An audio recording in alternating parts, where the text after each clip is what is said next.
continuación, en este panel, el arte urbano como lenguaje de la ciudad, estará presente en este espacio. Conversan Alejandra Calle, conversan José Monroy y Anneli Vanegas.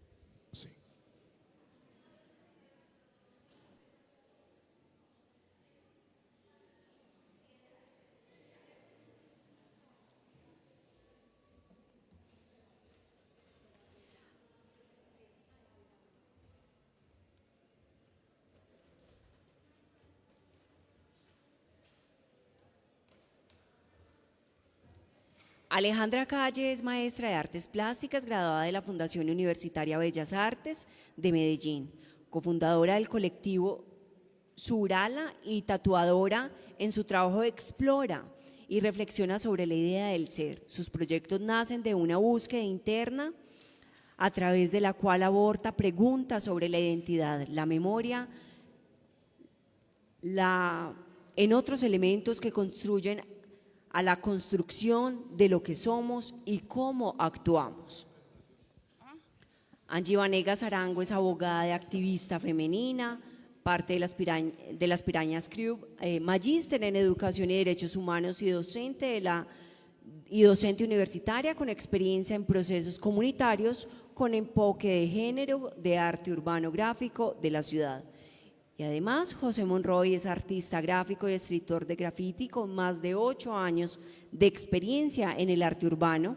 Radicado en Medellín, lidera la Escuela de Graffiti y Art, un espacio muy popular que forma y acompaña a nuevas generaciones en torno al muralismo, la gráfica y la cultura callejera. Con la compañía de estas personas, de estos colectivos, escuelas y festivales de arte urbano gráfico, conoceremos cómo el graffiti y el muralismo comunican historias y construyen identidad en Medellín. Tenemos una guía de preguntas que van dirigidas de esta manera.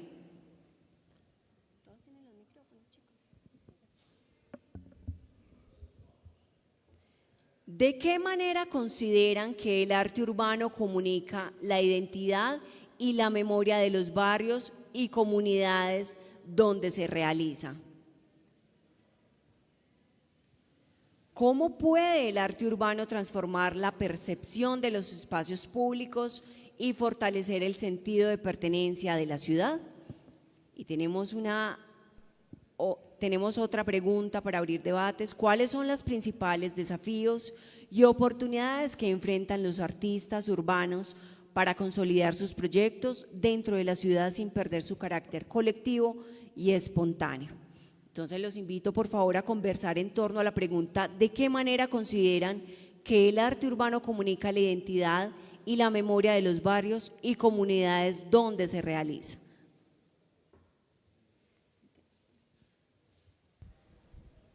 Bueno, muy buenos días a quienes nos acompañan en este espacio. Mi nombre es Ángela Vanegas. Les agradezco también como la apertura. Yo creo que estos espacios son muy importantes precisamente para que podamos conversar, escucharnos y traer precisamente como desde la academia y desde las experiencias las posibilidades de habilitar también la palabra. Bueno, frente a la una pregunta en donde se habla puntualmente sobre identidad y memoria, quiero como contarles un poquito de Pirañas Crew y de ahí voy a enlazar entonces la respuesta. Pirañas Crew es una colectiva de mujeres artistas, una colectiva muy interdisciplinaria que desde el año 2013 está pues como llevando al espacio público y a la calle diferentes prácticas y expresiones artísticas, un poco también para la feminización de los espacios y para la denuncia también frente a violencias basadas en género contra mujeres y población sexogenérica disidente. Esa es nuestra apuesta fundamental y digamos que se concreta a partir de unas líneas de acción frente a intervenciones en el espacio público, procesos formativos y una plataforma, digamos, internacional que se llama Chicas al Frente, que congrega a diferentes artistas en diferentes lugares del mundo. Precisamente desde nuestro trabajo de denuncia y visibilización de violencias basadas en género, podemos decir que esto aporta de manera importante a procesos de memoria, en tanto se convierte en una herramienta un poco para ser portavoces de todo lo que le sucede a las mujeres y a la población sexogenérica en el país. Hemos tenido diferentes experiencias donde los murales que se han realizado se han convertido un poco como dispositivos, si se quiere, para el duelo colectivo, porque no es para nadie un secreto que pues a este país y a esta ciudad le faltan mujeres casi que diariamente, y un poco también desde la idea del duelo colectivo, nosotras procuramos también hacer memoria a través de los murales que dedicamos a ello. Ya puntualmente para hablar de la práctica artística del arte urbano gráfico, yo sí creo que el arte urbano es muy potente para la memoria por muchas razones. Estoy pensando puntualmente en lo que pasó en el 2021, cuando la Corte Constitucional, acá un poquito lo abogada, pero también para darles contexto, en el 2021 la Corte Constitucional expide una sentencia que es la T-281, cuando precisamente se interpone una acción de tutela por parte de uno de los brigadieres del ejército que han sido, digamos, acusados de participar en todo el tema de los falsos positivos sobre las desapariciones extrajudiciales y que se realizaron actos de censura a partir de este hecho puntual. La Corte Constitucional lo que dice en ese momento es que al ser un tema de interés público, la construcción de esa memoria, y que además no estaba basado en especulaciones, sino que precisamente estaba basado como en unas investigaciones que hoy mismo se adelantan ante la Jurisdicción Especial para la Paz, en el macrocaso 3 de ejecuciones extrajudiciales, era, digamos, importante proteger la memoria de un asunto que sin duda ha dejado, pues como muchas heridas abiertas en este país. Y yo creo que ahí el arte urbano se convierte en un dispositivo fundamental para la memoria. Y ya por otro lado, es como que a veces pensamos también en la memoria como un concepto muy grande en términos de lo público, pero a veces también dejamos como de lado un poco esas memorias de quienes en el mismo ejercicio dejamos, hay un profe de una universidad chilena que habla de arte público un poco y habla de un concepto que a mí me parece muy bello, que es como las cicatrices patrimoniales, que son como las huellas o las marcas que se van dejando entrever en las ciudades. Y entonces, claro, uno habla del concepto de memoria como una cosa muy grande, específicamente en términos de conflicto armado o de conflicto urbano, pero luego en el ejercicio de pintar también se están dejando ver esas cicatrices patrimoniales de quién estuvo ahí antes que yo, y cómo esas capas de pintura se convierten también en una historia muy contada de quienes han habilitado su existencia a partir de lo artístico. Entonces yo creo que el arte urbano es muy potente, no solo para reconstruir memorias en términos de este gran concepto alrededor del conflicto o de las violencias en general que viven, por ejemplo, mujeres y población sexogenérica diversa, sino también para habilitar el diálogo por quién estuvo antes que yo en ese espacio y qué mensaje también me quiso dejar de su existencia, un poco esa huella o ese vestigio. Entonces, bueno, como hablo ahí la conversación de ahí. Bueno, buenas tardes, que ya son buenas tardes, o buenos días todavía, no sé qué horas son. Mi nombre es José Miguel Gómez. Hago parte de Grafitear Escuela, una escuela de la Comuna 6 del 12 de octubre, con alrededor de 11 años de antigüedad. Soy artista urbano gráfico y pues de una u otra forma por ahí también hago graffiti y escribo graffiti. La visión mía parte mucho desde mi profesionalismo, que soy licenciado en idiomas, y yo veo el graffiti y esta parte del arte urbano en su identidad y memoria, en cómo comunica desde una parte muy sociolingüística, y es que el arte urbano y el graffiti son, si lo pasamos a un contexto mucho más callejero, que es donde acciona de una u otra forma el arte urbano y el graffiti, es una forma de despreciar. Pavlov, uno de los sociolingüistas, mencionaba que había una variación lingüística simbólica dentro de los espacios sociológicos. Para el graffiti, es un espacio visual, ¿cierto? Es un momento de que comunica un espacio visual y el tag es un sociolecto visual. Para explicarles aquí en contexto, dentro de la lingüística nosotros tenemos un idiolecto. Es la forma en que nosotros utilizamos el lenguaje según nuestro repertorio lingüístico y sobre nuestras experiencias con nuestras madres, padres y pares, porque somos socioafectivos, pues. Para el graffiti, esta parte de sociolecto visual es una constante dentro de la ciudad, ¿cierto? Y el tag es ese sociolecto visual que busca reconocerse, estar en espacios, buscar ese getting up, que es lo que conocemos los escritores de graffiti como el hacerse ver, y mucho más en otros espacios en cómo yo ocupo el espacio de manera irreverente, ¿cierto? Entonces el graffiti siempre busca de una u otra forma, ya sea violenta simbólicamente o en sus espacios simbólicos, en cómo aparecer en esos espacios. Y aparece el arte urbano, esta parte del street art, con una cantidad de símbolos y de lenguajes mucho más diversos. Entonces aparece ya el stencil, la plantilla, aparece ya el paste up, aparecen mucho más diferentes cosas, y que aquí en nuestra ciudad se mezcla y que funciona de una manera muy diferente, pero que también pide ese espacio y esa memoria y identidad.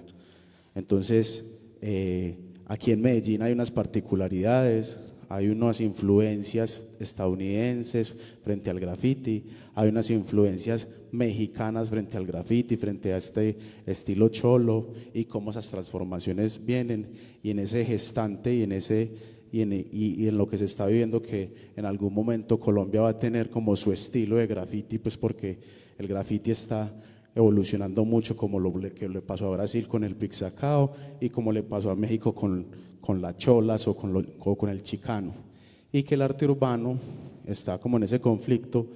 Los artistas urbanos y el graffiti están como en ese conflicto frente a la inmediación de los espacios.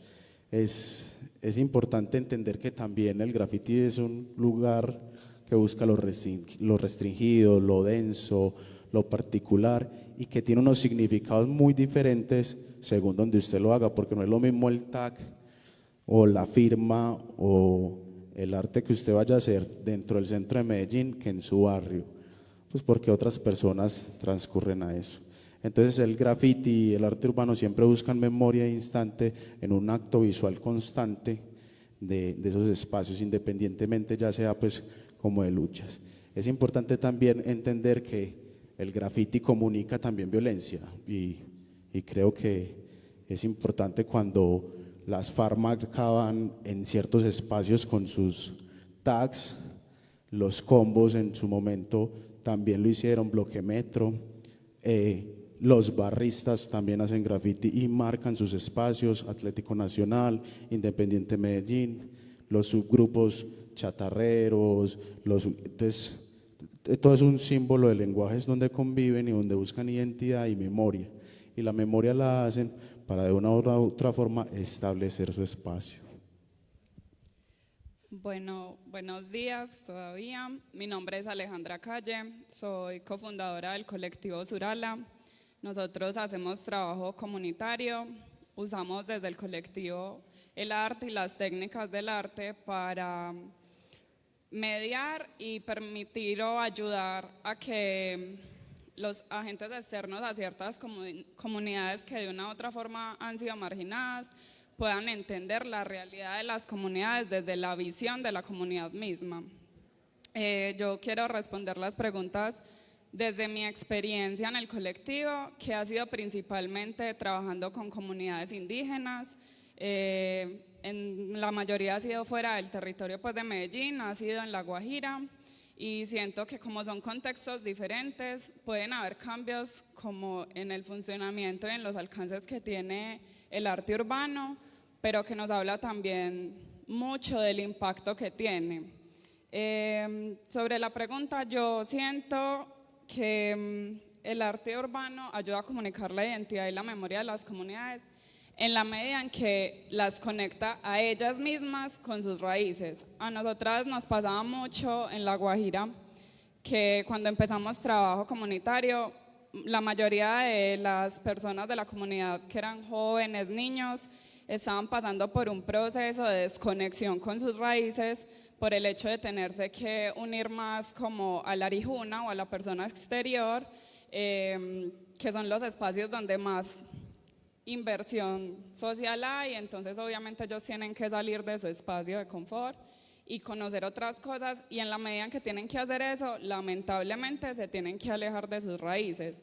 Entonces cuando empezamos el trabajo con la comunidad y con la intervención pues como de arte urbano, nos dimos cuenta que esto nos permitía ayudar a que la comunidad se conectara nuevamente con sus raíces. Nos pasaba, como les digo, que los niños, los jóvenes empezaban nuevamente a tener un lazo más fuerte con los adultos, las personas más ancianas, los palabreros, que son las personas que traen como esa herencia cultural de una forma más fuerte, y empezaban a replicar esa información en las partes exteriores con los arijuna, que somos pues como los blancos, con una intención de mostrar y resaltar eso que viene de generación en generación.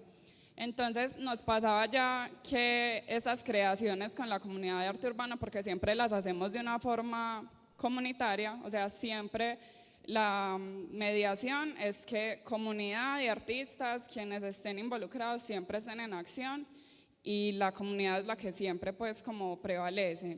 Entonces, en la medida que esto sucedía, entendíamos esto, permitía comunicar pues la identidad y la memoria en la medida en que juntaba nuevamente o hacía nuevamente esas conexiones, hacía que la misma comunidad se apoderara un poco más de esas raíces y pudiera salir de una forma como más orgullosos y mucho más conscientes del valor de lo que tienen, a mostrarlo, a hablar de eso, y también permitía guardar la memoria de una forma más impactante. ¿En qué sentido? En que no es lo mismo que tú pases, por ejemplo, por un corregimiento en La Guajira, que por la forma en que están diseñados y esto no es tan llamativo, entonces tú simplemente pasabas de largo y ¿qué pasa aquí? No sé, no me interesa. Era lo que pasaba muchas veces con las personas que transitaban estos lugares, pero al generar creaciones visuales, como lo son los murales, el tema cambiaba. Entonces las personas que transitaban estos lugares se interesaban inmediatamente por qué significa eso, qué está pasando aquí, quiénes son las personas que viven en este lugar, y eso hacía que la comunidad pudiera mostrar de una forma más certera qué son ellos, cuál es su historia, cuál es su memoria, y conservarla de otras maneras más impactantes.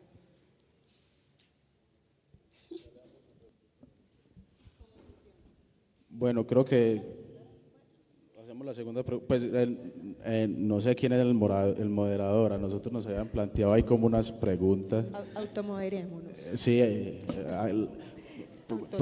proclamamos la palabra. Yo creo, Angie, si querés llevar la voz Bueno. y le vamos dando respuesta al asunto. Ya nos conocemos. Pero antes de que de pronto hablemos sobre la segunda pregunta, una cosita que quisiera agregar, pues como con base en lo que dicen Alejandra y José, el trabajo de Surala lo admiramos mucho porque por supuesto hemos trabajado juntas, incluso en las rancherías en La Guajira con las compañeras, y bueno, con Grafitear también hemos trabajado. Yo creo que esto también es como lo importante de encontrarnos, porque finalmente eso se convierte en un tejido de mucha gente que se va conociendo, amistando, y hace de esto un movimiento como urbano, pues como importante. Es que estaba escuchando cuando José ahorita estaba hablando del tema de los tags y de cómo se configura pues como el movimiento en la ciudad. Yo sí me ubico casi siempre en términos como de lo social y lo político, y cómo el arte nos puede permitir esto. Y entonces recuerdo que en Bogotá, este colectivo, que es el colectivo de Expierte, que es el que está liderado por Toxicómano, Stinfix, Guache, de Expierte, ¿por quiénes?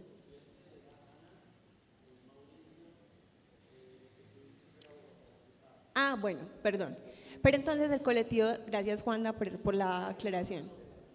Exacto, entonces el colectivo de Expierte por allá en el 2006-2007, acá Juana pues que de pronto tiene más conocimiento sobre esto, estaban entrando como en una pregunta muy fundamental sobre la memoria. Entonces decían, listo, estamos encontrando la ciudad inundada de tags, pero a la vez y a la par está el movimiento estudiantil saliendo a las calles a reclamar algo. Entonces, ¿cómo podemos poner a conversar ambas prácticas de resistencia artística si se quiere? Entonces uno puede ver cómo ese colectivo empieza a pintar, por ejemplo, a Carlos Rodríguez, desaparecido de la toma del Palacio de Justicia, a Jaime Pardo Leal, que era quien lideraba la UP, a Jaime Garzón, y cómo entonces el arte se convierte en un dispositivo súper importante y potente para, pues como para comunicar algo. Y aquí lo quiero conectar entonces con la segunda pregunta, que la segunda pregunta es sobre cómo el arte urbano puede transformar la percepción de los espacios públicos y fortalecer el sentido de pertenencia en la ciudad. Y es que el arte urbano, si se quiere, pone la mirada sobre espacios olvidados o degradados, ¿cierto? Es como que hace un zoom en un espacio de la ciudad que antes estaba degradado, que antes estaba olvidado, y yo creo que no podemos desaprovechar la oportunidad. O sea, si este es un espacio olvidado, degradado, al que vamos a ponerle zoom desde las prácticas artísticas, qué es lo que vamos a comunicar, cómo finalmente vamos a hacer que ese mural o esa mural que quede ahí pintada o ese graffiti, pues como desde las diferentes prácticas, en ese se puedan reconocer de alguna forma las personas que habitan el lugar, porque un poco, o sea, una pinta y una se va, ¿cierto? Pues una está viviendo en otro lugar, una habita otro espacio, pero quienes un poco se convierten también en custodios de esa memoria, de eso que sucede, son las personas que están ahí. Y yo creo que una parte de que precisamente podamos, pues como generar o promover procesos también como de, es que eso de sentido de pertenencia me suena muy, sí, como muy Manuel Carreño, pues de educación cívica, pero un poco es como cómo proteger y custodiar esos espacios, esa memoria. Y pues lo primero es involucrando a la comunidad. Recuerdo que una vez estábamos pintando porque en el 2022, se abrió el macrocaso 11 de la JEP que habla sobre la investigación pues como a los impactos diferenciales que sufrieron mujeres y población diversa en el marco del conflicto armado, y decidimos hacer un mural también como hablando de la importancia de que esto suceda en este espacio, sobre todo porque en términos del conflicto armado, digamos que siempre se dijo que la violencia sexual contra mujeres y la población diversa nunca fue un asunto premeditado y una táctica de guerra, sino que era un daño colateral y que no se tendría entonces que habilitar un caso únicamente para esto. Pero entonces pintándolo, un poco la frase con la que la Comisión de la Verdad ha recogido estas experiencias es la de mi cuerpo es la verdad, pues porque finalmente en el cuerpo se posicionan todas estas historias y todos estos relatos. Entonces cuando estábamos pintando en el barrio Loreto, la frase grande de mi cuerpo es la verdad, llega una chica y se acerca, recuerdo que se acercó a mí, porque yo estaba pues en ese momento, por supuesto siempre pintamos juntas, también como por una práctica de autocuidado, pero yo estaba en ese momento ahí en la acerita mirando cómo iba el mural, y ella me dice como esa frase y me hace recordar que a mi hermana la asesinaron o fue víctima de feminicidio recientemente, una mujer habitante del barrio, y a mí me gustaría que pudiéramos pintar a mi hermana. Entonces, como finalmente, yo creo que la mejor manera de custodiar esos espacios es habilitando el diálogo con el otro, ¿cierto? Porque ahí sí, como dice Nicolás Borriot en la estética relacional, es que el arte es un estado de encuentro, y si no nos sirve para el encuentro, para habilitar los diálogos, para poner ahí también las voces de quienes no tienen ningún dispositivo para hablar, es que yo creo que el riesgo también está en que los relatos oficiales ya tienen muchos lugares a través de los cuales comunicarse.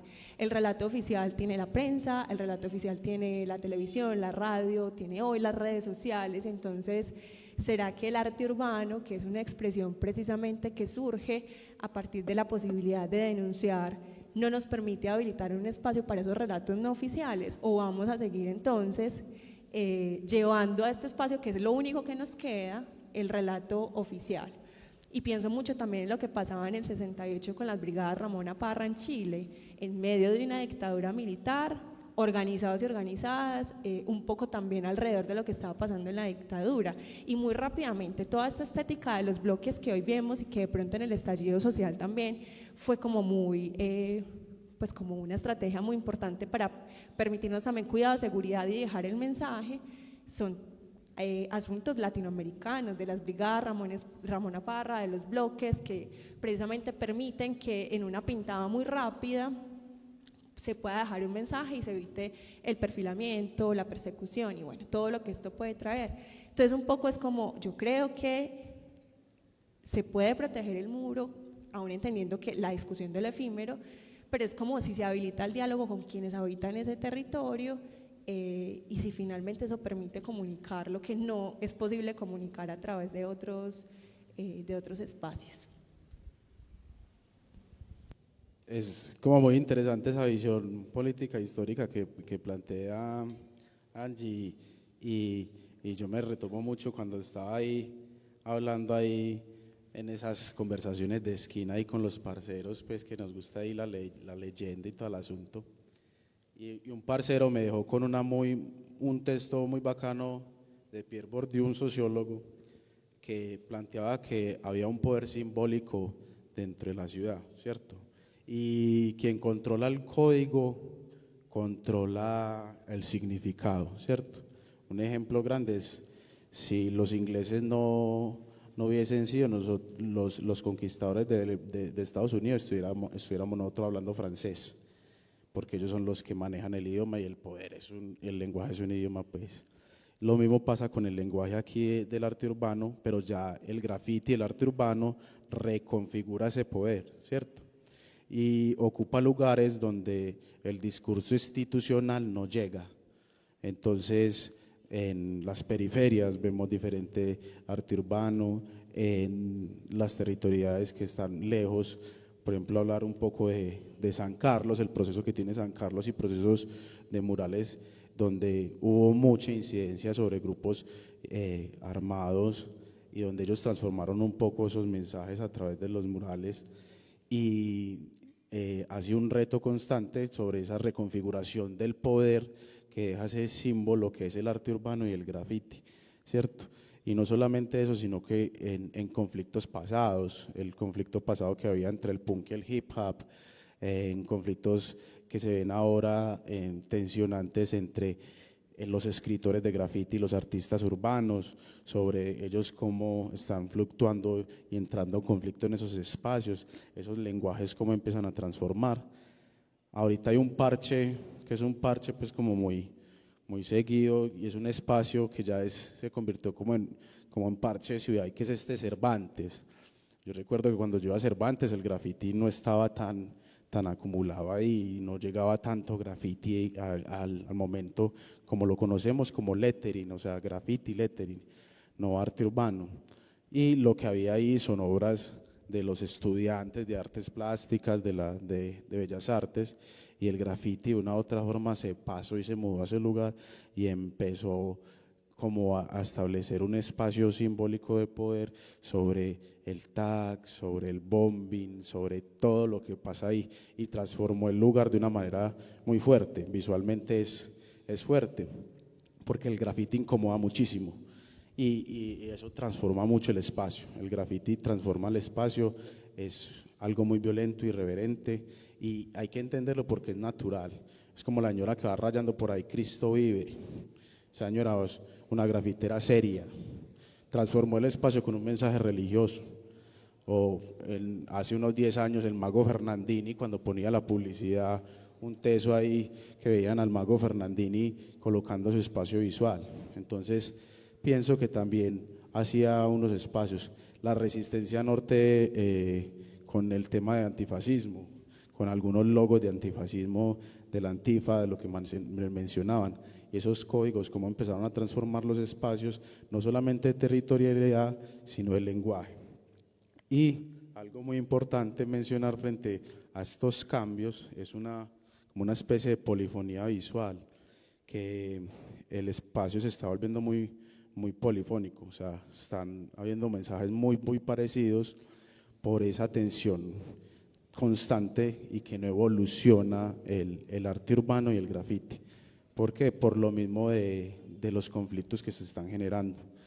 Se mencionaba ahorita que era muy importante como ese buffer, ese espacio de la borrada, porque era muy importante ya que eso renovaba la ciudad y eso le daba de una u otra forma otro nivel de interpretación y le daba mucha más constancia al graffiti. Creo que lo mencionaba Juan Vélez, que o sea, te tapaba la alcaldía, ibas allá, ya se tapa la alcaldía y ya nos vamos a enfrentar con la alcaldía. Entonces el graffiti está perdiendo esa parte ilegal y está entrando en conflicto con lo institucional a pedir legalidades cuando su naturaleza es ilegal.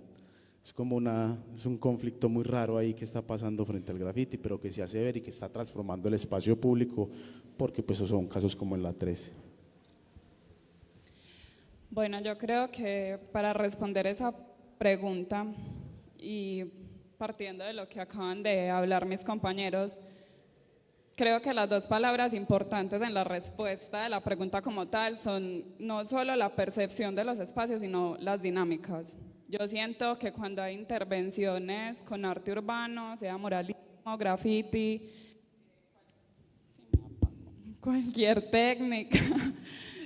técnica del arte urbano, siempre, obviamente, lo primero que cambia es la percepción del espacio, no solamente en las personas que lo transitan, sino las personas que lo habitan, porque las mismas personas que habitan el espacio empiezan a entenderlo de otras maneras, a cuidarlo de otras maneras y a cambiar, entonces, en ese sentido, las dinámicas. Y todo es como muy en un círculo, porque a medida que la comunidad o las personas que habitan el espacio que es intervenido con el arte urbano empiezan a cambiar las dinámicas, entonces los de afuera cambiar las formas en que entienden a esta comunidad, a este territorio y sus dinámicas con ellos, y las interacciones cambian. Voy a un ejemplo, lo que les mencionaba ahorita de La Guajira. Nosotras trabajamos en un espacio que se llama El Pájaro, es un corregimiento de Manaure que para muchas personas ni siquiera existe, hay personas que ni siquiera saben que existe, y es un punto muy importante para el paso de los turistas hacia el Cabo de la Vela, que es un lugar súper conocido de La Guajira. Ese lugar no tiene ningún tipo pues como de intervención urbana ni nada de estas cosas, entonces es en cierta medida desapercibido para las personas y para la misma comunidad, en el sentido en que como no es un espacio que está habitado desde la forma de aprovechar el lugar, de impactarlo de una forma, lo que hablaba ahorita Ángela, de las conversaciones con el otro, de las interacciones, entonces la misma comunidad como que se desprende de ese espacio. Cuando nosotras empezamos a hacer intervenciones urbanas con esa comunidad en las rancherías, empezaron a entender las dinámicas del lugar de una forma diferente y empezaron a entender el potencial que tenían con mostrar y apropiarse un poco más de su cultura desde las partes como creativas, desde el color, la pintura, todo eso. Entonces, una vez la comunidad empezó a entender como el impacto y el poder que tiene una intervención plástica, pues de pintura, empezaron a generar dinámicas diferentes y muy positivas para la comunidad, como es el caso de ese corregimiento del que les hablo. Al ver las intervenciones en las rancherías, ellos no tenían, en la escuela no les daban artística, les daban solamente una hora de artística a la semana, algunas veces, y no había casa cultural, no había ningún plan como cultural en el espacio. Y una vez ellos vieron como este tipo de intervenciones, cambiaron esa mentalidad y cambiaron esas dinámicas. Entonces empezaron a adecuar un espacio que era parte como de el colegio para generar una casa cultural. Empezaron a apoyar procesos de música, de danza, de las artesanías pues tradicionales de la misma comunidad. Y empezaron a buscar las maneras de que las personas del exterior se relacionaran de esa forma diferente con ellos. Entonces empezaron a crear ferias, a mostrar como las creaciones tradicionales de cada uno en el corredor vial, para que las personas entendieran que esa comunidad era otra cosa más allá de los simples muros blancos que la gente ve cuando pasa. Entonces yo siento que estas intervenciones urbanas no solamente cambian la percepción, repito, cambian las dinámicas, y lo hacen en todos los ámbitos y para todas las personas, no solamente para las personas de la comunidad. hacen que las personas de la comunidad se apropien del espacio de una forma diferente, lo vean con unos ojos como más de amor, lo empiecen a cuidar mucho más, se sientan más representados por ese espacio. Entonces, si en este espacio hay un mural de la herencia familiar mía, obviamente yo quiero que lo cuiden, que lo respeten, que lo entiendan, y en esa medida quienes vienen actúan de una forma diferente porque ya se pueden relacionar y tener una conversación con las personas que allí habitan. Creo que es tiene un poder muy, muy alto la realización de intervenciones de arte urbano, que a veces no vemos como el alcance que tiene. Transita por partes desde lo personal, lo colectivo, lo político, lo económico, y siempre creo que lo hace a favor porque permite que cada persona se exprese y permite una conversación que puede que antes no existiera. Muchachos, mil gracias. Angie, José, Alejandra, de verdad, les agradezco mucho haber compartido con nosotros las experiencias que ustedes tienen en torno al arte, el graffiti y arte urbano, tanto en esta ciudad como por fuera de la ciudad, de qué manera nosotros transformamos socialmente la cultura de Medellín. Ahora bien, les agradezco montones y les hago una invitación también a ustedes y a todos ustedes. Por favor, todos agarren su celular, lo desactivan. Por favor, agarren sus celulares, los quiero ver, y los invito por favor a seguir la cuenta bienal.latidos.med.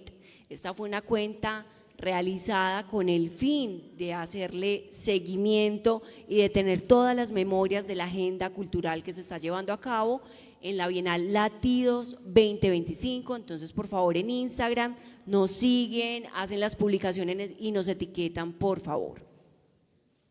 Ahora vamos a conocer, por favor, mil gracias, les agradezco mucho el espacio.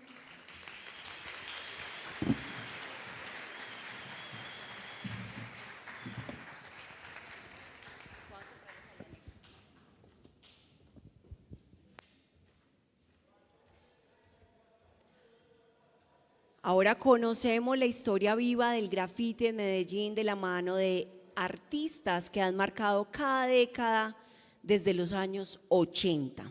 Compartamos entonces con William Monsalve Friedman, Fast, Alejandro Villada, Pagdunga y Verónica Morales, Rarónica. La parte más especial de todos ustedes como artistas es que tienen reconocimiento con su nickname y no con su nombre de pila. Quiero compartirles con ustedes los perfiles de quienes nos... Wilmar está acá, ¿está en sala? William. Bueno, les cuento que William es pionero del hip hop en Medellín desde 1983. Una larga historia, William por contar. Cuando hizo parte de Medellín City Breakers, ganadores de encuentros de breakers en el Palacio de Exposiciones y el Jardín Botánico, en ese mismo año participó en la realización del primer graffiti de arte con conciencia sobre el hip hop de ciudad. Tenés mucho por contar, de verdad. Muchas gracias, claro que sí. Tenemos también a Alejandro Villada. ¿Se encuentra en el espacio, por favor? Viene en camino. A él la habías bajado un momento, ya lo fueron por ahí a buscar. Bueno, mientras Alejandro llega, entonces les voy contando quién es este personaje. Este personaje es un artista de graffiti de Medellín destacado por su labor social y cultural en la educación y la proyección del talento local.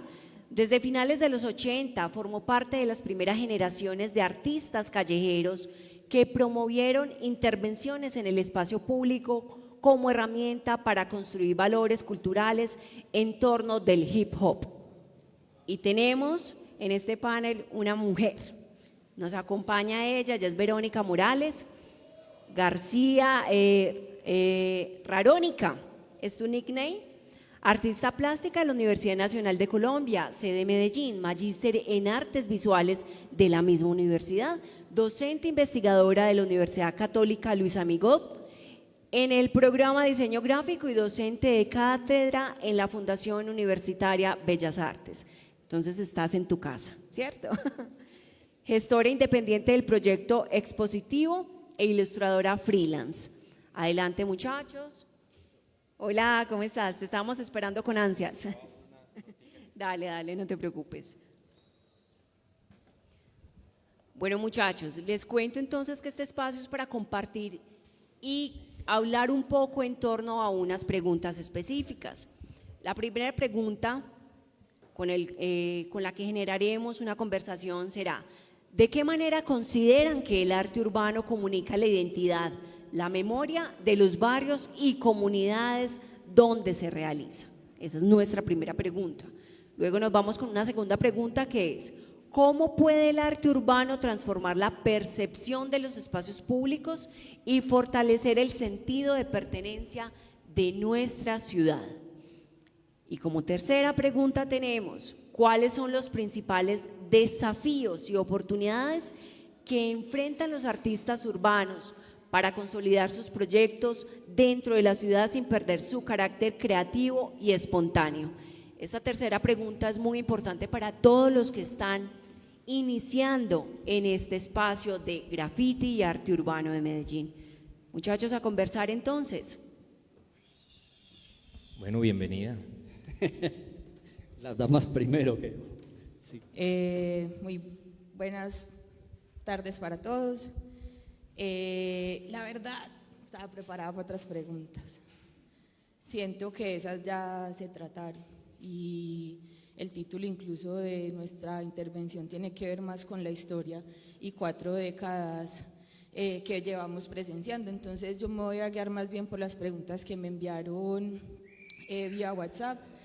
Y vamos a hablar de historia, pues ya que estamos estas 3 generaciones que hemos vivido también, yo creo que desde tantas perspectivas tan distintas, desde tantas experiencias también incluso en el hacer y en el entender las intervenciones, y como digamos una fuente viva puede ser de todo este recorrido que tiene el arte urbano y el graffiti desde de pronto un punto muy señalado, perseguido, a un momento donde estamos entrando a otra discusión incluso que dispone de otros desafíos.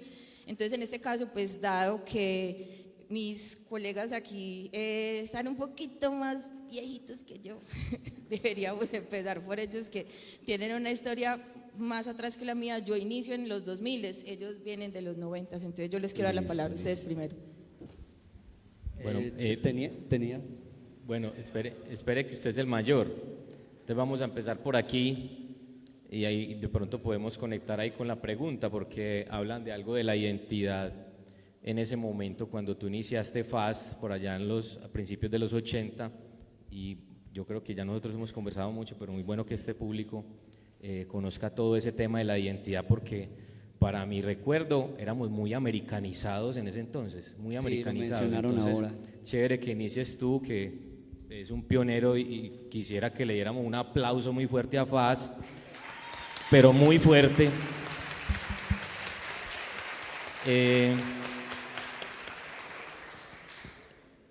Mi referencia es la primera persona que yo sé de que empezó a hablar aquí de breaking, de hip hop, de graffiti, por allá en 1983, 84, tendría yo 8 o 9 años, y ya ellos ya habían experimentado pintar con un spray, hacer un letrero en la calle, un graffiti, y giraba en la cabeza sin parar. Giraba en la cabeza sin parar, fue una inspiración para muchos. Adelante, mi hermano. Sí, muchas gracias, muchas gracias.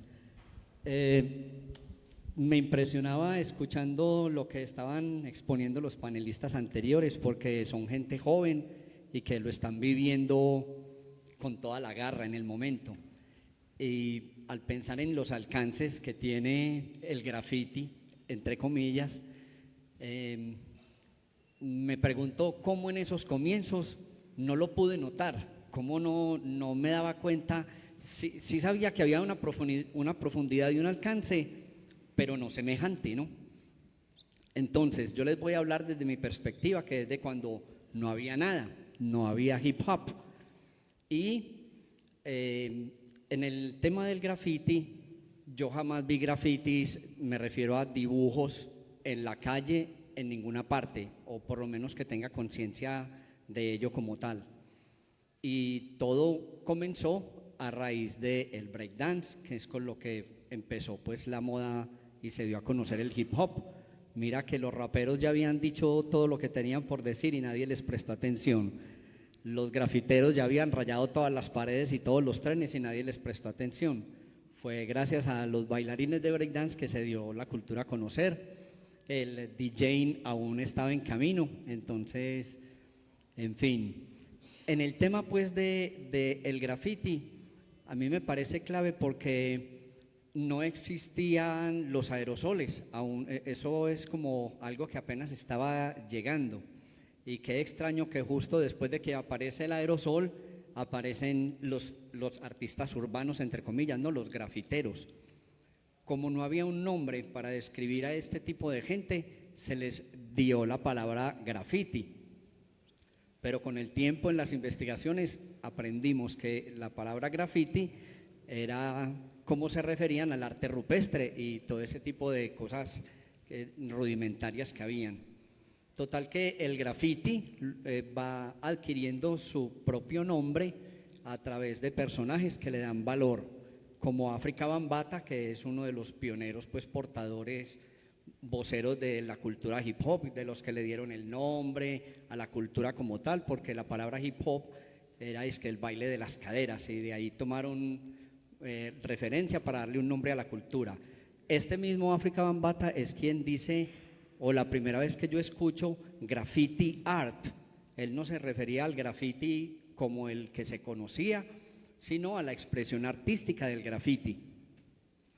El caso es que para mí, poniéndonos aquí en el contexto del pueblo, Medellín hace 40 años y tanto más, era pues un pequeño pueblito y el graffiti sí que lo había, pero entonces, como les digo, no obras de arte, sino los acrónimos de las pandillas, pues de los malos, por llamarlo así, las FARC, M19, EPL, ELN, bueno, Ejército Liberal de no sé qué, Fuerzas Armadas Revolucionarias de Colombia, todos esos grupos, desafortunadamente, pues donde habían masacres, donde ponían bombas, porque ese era nuestro mundo aquí,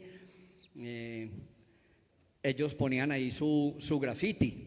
Entonces, la idea de ser grafitero o artista, es que un dibujante, no sé qué, en una ciudad donde el índice de muertos era de 29.000 al año, 50 muertos violentos al día, era la idea de tú salir con un aerosol a la calle no era la mejor.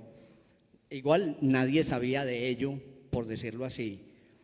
Y en este tiempo los policías tenían un precio por su cabeza y todo eso era una realidad que se vivía. Si a ti te sorprendían con un aerosol en la maleta, estabas metido en un problema que podía ser de muerte, porque no se conocía el graffiti, pues, y entonces asumir que tú eras un artista, no, seguro te ibas a meter en un problema que podía incluir la muerte. En fin, como digo, todo este alcance que ha tenido el graffiti y pensar que antes no lo había, pues el graffiti art, qué bueno que haya surgido de donde haya salido. Yo lo conocí americanizado a través de Nueva York, la cultura hip hop, el breakdance, como les digo. Y mi primer encuentro, por decirlo así, con el tema es a través del chico que venía de Estados Unidos, que es quien me enseñó a mí todo sobre la cultura. Ya luego yo fui como portador, alguien me dice, Faz, tú eres el primero que descifró los códigos y luego quiso traducir la información, llevarla a los demás. El gringo decía, pintamos los subway y los trenes en Nueva York y la calle. Y digo, ¿cómo? Entonces, 2 meses después, encontramos por allá en la Comuna 13, en el barrio Cristóbal, un domingo nos reunimos con unos cuantos aerosoles y nos fuimos a buscar un muro. Yo tenía una película que ponía Let's Break. Era una cosa muy exclusiva en ese momento. Y el gringo, cuando vio la caja de la película, él dijo, esto es lo que vamos a poner en el graffiti. Con el tiempo aprendí, gracias a internet, los videos, qué significaba el tal let's break, porque todo eso tiene raíces muy profundas que me enrollaría en comentar. Pero en el tema del graffiti, así fue ese primer graffiti, esa primera experiencia. Y de ahí para adelante ya con la fiebre de ser artistas de graffiti, según el mismo Constantino pues contaba y lo que veíamos en las películas. El segundo graffiti decía "It just begun", que nadie sabía el significado para el momento, pero quería decir es solo el comienzo.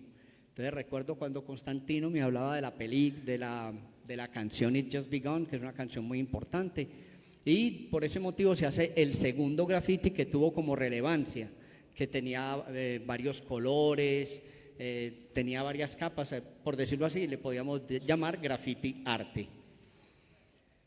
Desde esos comienzos en los 83 hasta el 87, me entero que hay un concurso mundial de graffiti en la ciudad de Bogotá. Y si querías triunfar, aquí no había ni Telemedellín ni Teleantioquia, el mundo era muy distinto, había que viajar a la capital. Viajé a Bogotá, participé en ese primer concurso, pues había gente de todas partes del mundo, habían de Alemania, habían de distintos países, lógicamente habían unos americanos, no recuerdo, como de Los Ángeles o algo así.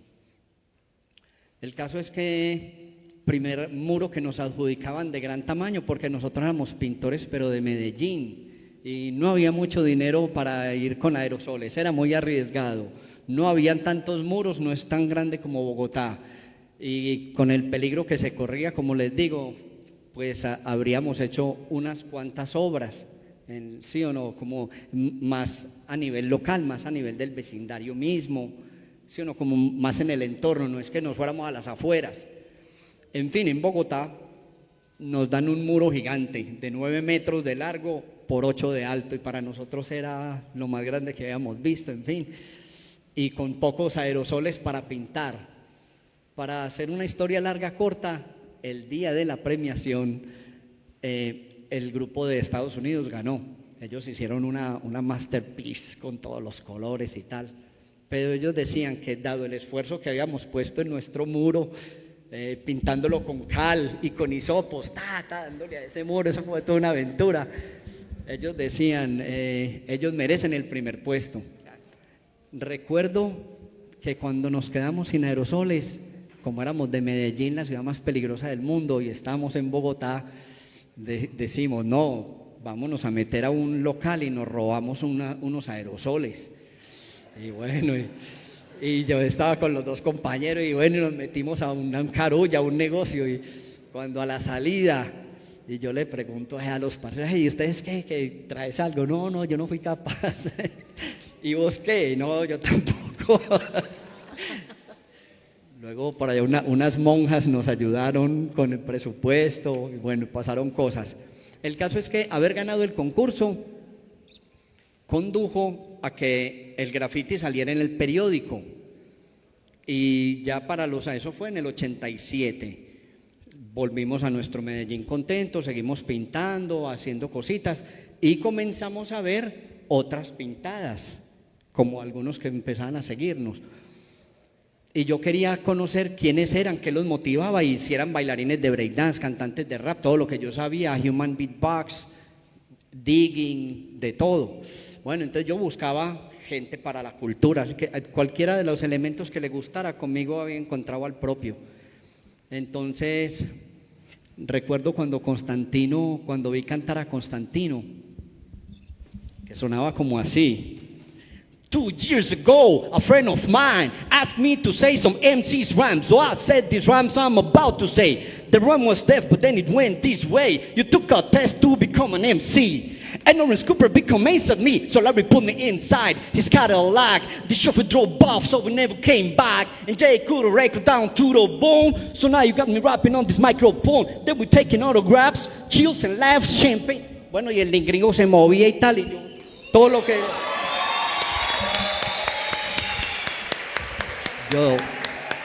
Entre las cosas que esto en realidad es muy difícil darle respuesta a las preguntas que hay, porque si nos sentamos acá a hablar de la historia que no se ha escrito en ninguna parte, en ningún libro de Medellín, aquí nos quedamos hasta mañana, ya toca traer aquí, Tienes montar toda un la asado razón, y eso. Dunga, pero esta es una apertura para nosotros recordar, nosotros saber y conocer y ustedes recordar cómo fueron los inicios del graffiti, ¿cierto? Exacto. Tanto en sus vidas como de Medellín. ¿Qué les parece si damos entonces pie a la segunda pregunta, una segunda parte que es, ¿de qué manera sienten que el graffiti ha transformado la relación con el espacio público, la identidad barrial y la forma de expresión juvenil a lo largo de estas 4 décadas? Porque sin lugar a dudas ustedes tienen una amplia experiencia, ustedes son de la vieja guardia en el mundo del graffiti. Entonces, ¿qué tienen para contarnos a nosotros de acuerdo a esta pregunta? Sí, bueno, de todas maneras esto igual se conecta con la primera pregunta, que es con esas identidades juveniles, con lo que representábamos. Como acabaron de ver, FAS tiene muy marcado toda esa herencia Hopper, fue la herencia que nosotros vimos, esa segunda generación que llegó a finales de los 80, comienzos de los 90, y ese impacto y ese proceso de transformación, digamos que empezamos a darle una vuelta, un toque, una vuelta para hacerlo un poco más latino, más colombiano, más país, más de nuestros barrios. Dejamos de escribir palabras en inglés. Ya nuestra generación empezó a escribir palabras, seguía haciendo graffiti, pero empezamos con palabras en inglés, en español, aunque la gráfica todavía con una identidad muy americanizada. Hablábamos en la anterior charla que tuvimos allá en el Jardín Botánico de otra persona en otra ciudad que estuvo hablando de la historia del graffiti y mencionaba los grafitis de Medellín como si por aquí hubiesen estado unos gringos pintando en los años 80 y en los años 90 y no eran ningunos gringos, ni norteamericanos, ni New Yorkers, éramos nosotros que teníamos esa carga, ese estilo muy americanizado, pero ya con personajes ya más nuestros, con letras más nuestras.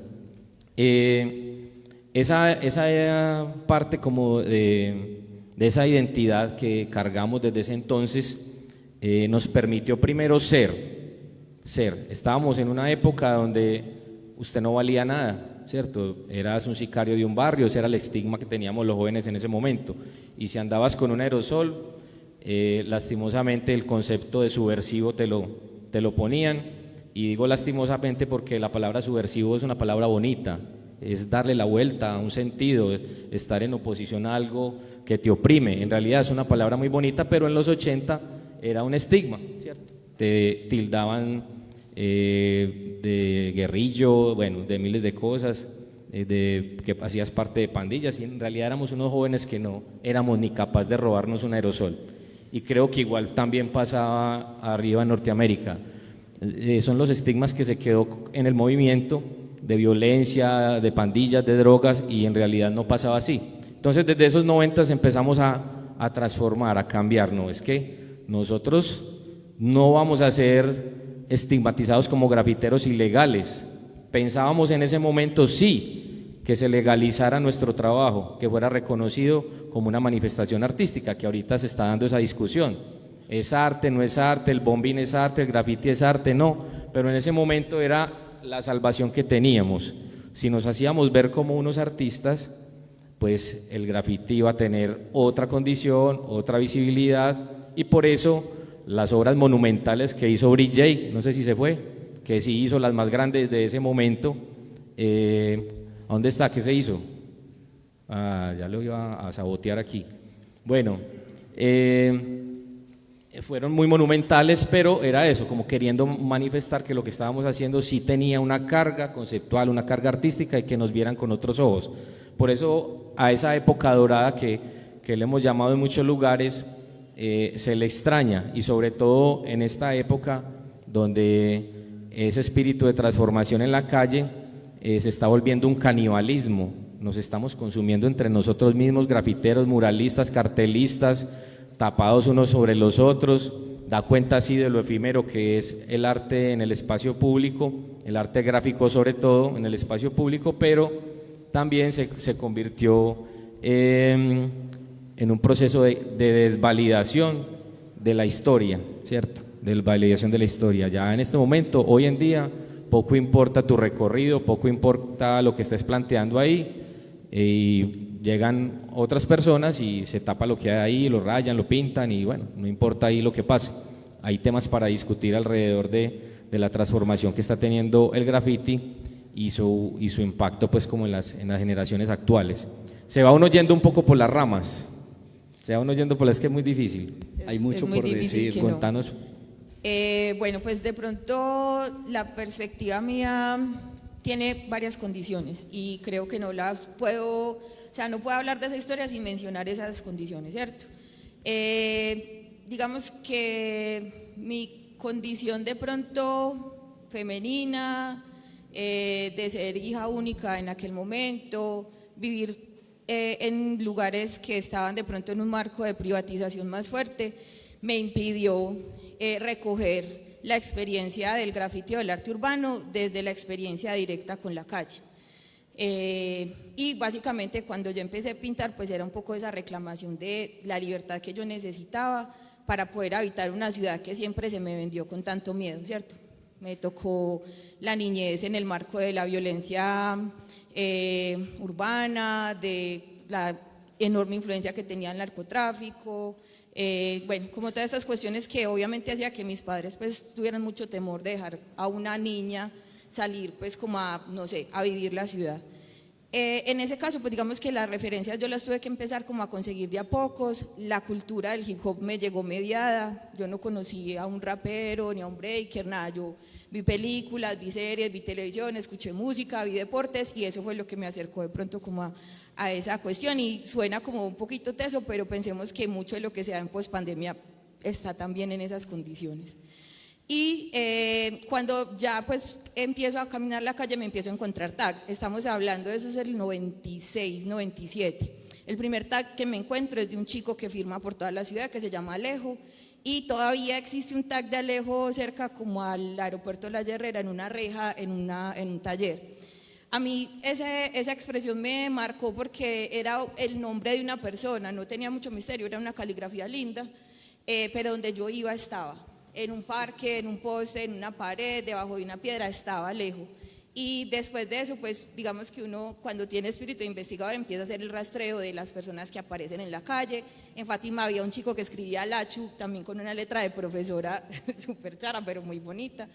Y paso varios procesos, llego a la Universidad Nacional, empiezo a estudiar artes plásticas, eso ya es en los 2000 y conozco entonces, antes de entrar, el trabajo de Monstruos Crew, que es el colectivo que estaba conformado por Mala Leche, La Plaga, el Fish, y ahí veo como toda la potencia que tiene esa cuestión de apropiar la calle con gráfica, y eso me invita entonces a descubrir entonces estos otros referentes. Yo me acuerdo de haber visto a Atómicos Crew bailando ahí afuera de la Piloto, pero era más una cuestión como de contemplación que de entendimiento, y ya en el marco académico eso me permitió pensarlo entonces desde perspectivas también mucho más profundas. Ya no era una cuestión de contemplación o de admiración siquiera, ya era una cuestión de lectura y una lectura incluso semiótica de lo que estaba viendo.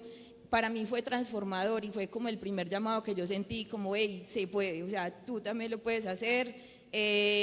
La calle es, digamos que un terreno de disputa, pero también es un terreno que puede ser muy amable cuando uno sabe mentir suficiente. Yo creo que eso es una cosa que sí, como mujer lo descubrí y es como lo que me ha permitido también como ocuparla, fugarse, no sé, estar presente, no sé, como hacerse un poco también al juego de lo que ocurre pues como en esas situaciones. Pasé también un poquito la transición del señalamiento a la aceptación, de que como mujer se me viera entonces como una loca, una guerrillera, una persona indeseable. Muchas personas me lo admitieron en la cara, pues digamos que la visión que han tenido de mí ha sido esa, y obviamente conversando, hablando, interactuando, pues entendiendo que eso es solamente una de las facetas que yo tengo y lo que hago pues es precisamente jugar con ese asunto. La lucha mía era precisamente por eso, porque era terriblemente mal visto todos los aspectos, los raperos, los grafiteros, todos los de la cultura y sus ropas anchas y lo que fuera,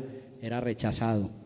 Entonces yo trataba de llevar justamente ese mensaje contrario, que es una cuestión subversiva contra lo que está pasando en la sociedad, es una forma como los jóvenes respondíamos. Sin embargo, siempre fuimos señalados, atacados, abrir los espacios a lo que se vive hoy en día es parte de ese milagro. Y también creo que en esa, pues digamos como que hubo puntos muy coyunturales en la ciudad que permitió también de pronto como hacer esa transición y que se cambiara un poquito la visión. Nosotros estamos en el marco de una ciudad pues todavía muy conservadora en muchos aspectos, pero que siento que la institución y las administradoras pues han visto en el arte urbano obviamente una herramienta que permite generar otros diálogos, que es un instrumento y que también instrumentaliza, pues no nos llamemos a engaños con eso. Y en el caso pues de estas, por ejemplo, de estos espacios de discusión, ya estamos entonces dentro de la academia, ya no estamos hablando de cosas que suceden más allá en una esfera por fuera del arte. El arte urbano hace parte de los lenguajes del arte contemporáneo, eso también me parece que es más que justo mencionarlo en este momento. Y digamos que en el caso de lo que yo siento es, hay como unos vacíos a veces a la hora de hablar del tema, porque la experiencia entonces empieza a narrar desde la distancia. Entonces la academia lo habla como un fenómeno y los artistas que pintaron en algún momento pero ya no pintan en la calle también lo hablan como una historia del pasado, y siento que para uno seguir hablando de la calle tiene que seguir viviéndola. Entonces, ¿cómo no volantear eso también en estos momentos? Para que esta discusión entonces no se llene solamente de nominalidades, sino que hablemos de las cosas también como son, o sea, de realmente uno ir, taguear, filmar, pintar, aguantar sol, estar en un espacio sucio, tener que entenderse con el dueño del predio, sentirse interpelado o sentirse favorecido, que te lleguen con una gaseosa mientras estás pintando. Todas esas experiencias siguen marcando la dinámica de apropiación, y pues digamos que en este momento se pueden gozar desde muchas esferas. Yo sé que los festivales hacen su parte, yo sé que las escuelas de graffiti ya tienen un terreno supremamente sembrado, tienen generaciones graduadas de escritores en este momento muy activos que representan alrededor del mundo. Tratemos de no perder el foco de lo que se trata pintar en la calle, pues que no sea simplemente empezarlo a hablar desde una oficina o un escritorio, porque no tendría sentido.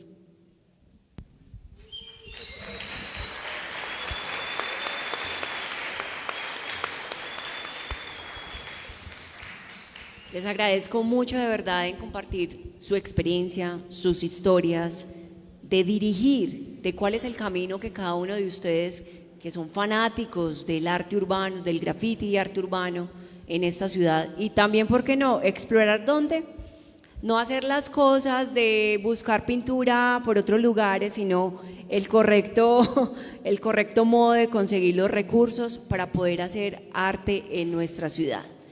Muchachos, mil gracias de verdad por este espacio, por permitirnos compartir con ustedes y por permitirnos que sigan acompañando la Bienal 2025. Yo quisiera regalar un par de detalles. Claro, adelante. Respecto a la locura de salir a robar los aerosoles, es porque en el libro de Karl Kasleman, Los graffiti, que por fortuna lo he tenido desde la época, y el libro es en español y era importantísimo para poder entender. Y hablan los chicos, los mentores de todo allá en Nueva York, en el Bronx, como estaba surgiendo. Sí. Y ellos tenían una regla que cambiaba todo de entrada, ¿no? Ellos decían, si tus aerosoles no son robados, tú no estás en el negocio del graffiti. Entonces, los que no nos hemos robado nunca un aerosol, ya me dirás tú. Y ella habló acerca de todo lo que hay que brindar para poder estar como grafitero activo, vivo en el día a día, por decirlo así. Yo en mi tiempo de grafitero, claro, soñaba con todo ello, y todos los días en todos los autobuses que me montaba, en los postes, por la puerta de atrás, en todo lado dejando tu nombre, el Alejandro ese que perdurara. Pero hay un día en que te tienes que decantar, no puedes, aprendiz de mucho, maestro en nada. Entonces, en la disciplina del b-boying, del baile, también sucede lo mismo. Hay que hacer una entrega todos los días, estiramientos, 500 flexiones, 500 abdominales, es solo el calentamiento. Entonces también involucra mucha entrega. Yo lo di todo con el graffiti, con todo ese amor como impulsor. Pero luego me tocó ya mi tiempo en sentarme detrás del escritorio, él que ha sido profesor mío, que tanto le agradezco porque es un excelente profesor, por eso él va todo como va, ¿no? Por gentes como él. Entonces, gracias a él, por ejemplo, ya tengo otra vez una rutina de 1 a 2 horas diarias de sentarme con el lápiz a dibujar. Me acuerdo de su manito izquierda y digo, no, yo también tengo que autosuperarme. En fin, Bueno. no más por decir. Sí, yo para cerrar, si ya terminó nuestro tiempo, no sé, sí quisiera recordarnos algo, ¿cierto? Aquí estamos pues en medio de la institucionalidad, pero desde mi punto de vista, y sé que muchos están de acuerdo, el arte urbano, el graffiti, se destaca por su irreverencia, ¿cierto? Por ir en contra de lo hegemónico, de los poderes que siempre están más allá controlando. Digamos que los estigmas que hemos tenido durante estos 40 años del movimiento en la ciudad es porque somos una masa que cada vez va creciendo y va creciendo enormemente. Entonces, es muy raro estar acá de parte de la institucionalidad, y es raro pero a la vez bonito, porque es como que bueno, es que esta masa está tan grande y está ejerciendo un poder que hay que prestarle atención y tienen mucho por decir, pero no se puede perder esa esencia contestataria, esa esencia rebelde, revolucionaria en el buen sentido de la palabra, porque eso es lo que nos llevó a la calle, eso es lo que nos hace ser lo que somos como artistas. No podemos depender de un contrato para pintar en la calle, no podemos depender de una convocatoria, de una iniciativa institucional para pintar en la calle. Eso hay que seguirlo peleando porque son recursos que son de los ciudadanos y podemos hacer unas mega obras, pero la expresión callejera prima en esencia, es lo que somos, es lo que nos construyó como comunidad artística, que es la que estamos hoy llevando a cabo, gracias también a los gestores que están ahí de la mano de estos procesos. Gracias. Muchas gracias a todos ustedes. Muchas gracias. De verdad, de todo corazón agradecemos mucho la presencia de ustedes y a todos ustedes también. Y recuerden, por favor, seguirnos en nuestra red social bienal.medellín. Los invito, por favor, a que se dirijan. Ah, claro, adelante. Faz, hay una pregunta para ti.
Dale, Faz, de eso se trata este espacio.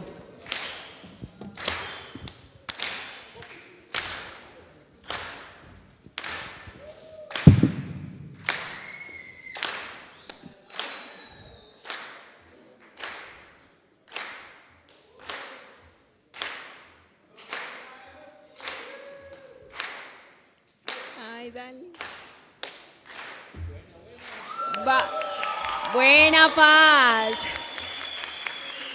Épocas aquellas que perduran. Gracias.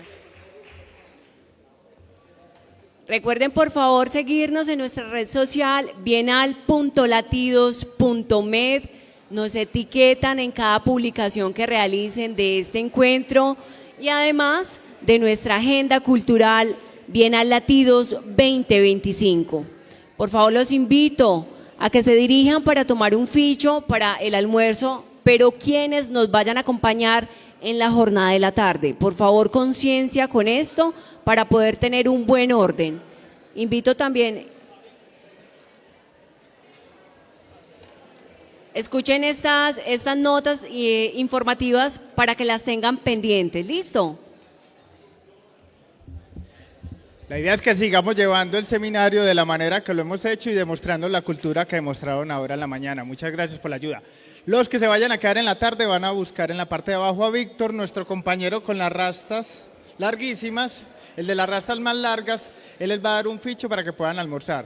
No hay para todos, démosle prioridad a quienes estuvieron temprano, quienes van a estar en la tarde, ¿listo? Les recomiendo también, para que el restaurante no se congestione, se quedan algunos tomándose foticos y luego van, no nos vayamos juntos, porque el restaurante va.